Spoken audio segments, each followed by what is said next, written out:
As a farm operator, what does the future hold for your business, your family homestead, and your loved ones? When you're set to retire, who will take over? These are important questions facing America's farmers and ranchers. We hope to give you some answers. Farm Journal Media, including our magazines, websites, and of course TV, have made it a mission to help farmers develop an action plan. We call it the Legacy Project. Teaming up with certified financial planner and Farm Journal columnist Kevin Spafford, we will document the challenges and opportunities families face to develop this essential plan. We begin with the Dell family of Carroll County, Maryland, 4 generations carrying on the traditions of row crop and dairy production.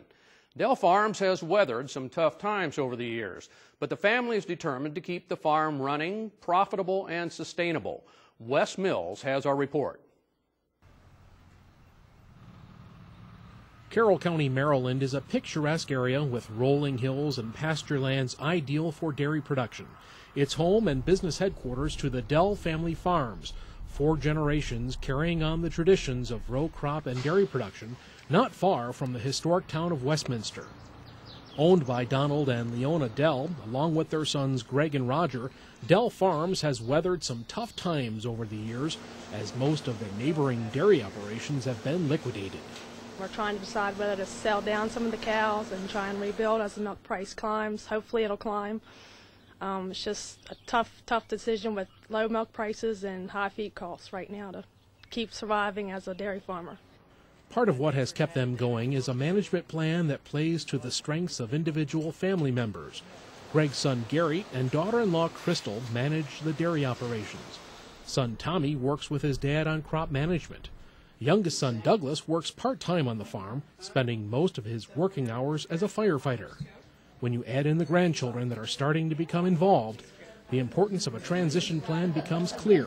Well, we've been talking about it for 5 or 6 years. Raj would like to retire at some point, and my boys want to get into it, and they're all not boys anymore, they're men, and it's time for them to have not only job responsibility but financial responsibility for the operation, and we never could quite figure out how to sort it out and get them involved the right way.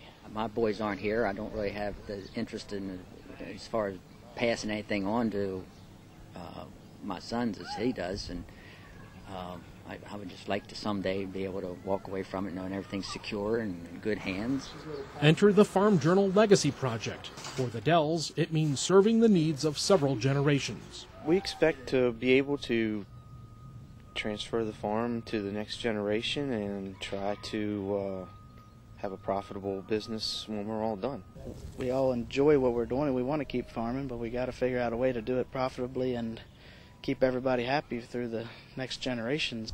It's hard, but it's worth it. But we need to do it, and we kind of got to be helped along to do it. In a close family setting, succession planning, as is the process of daily decision-making, is not without difficulty or conflict. But as the more experienced generations pave the way for their successors, the mutual goals come into focus.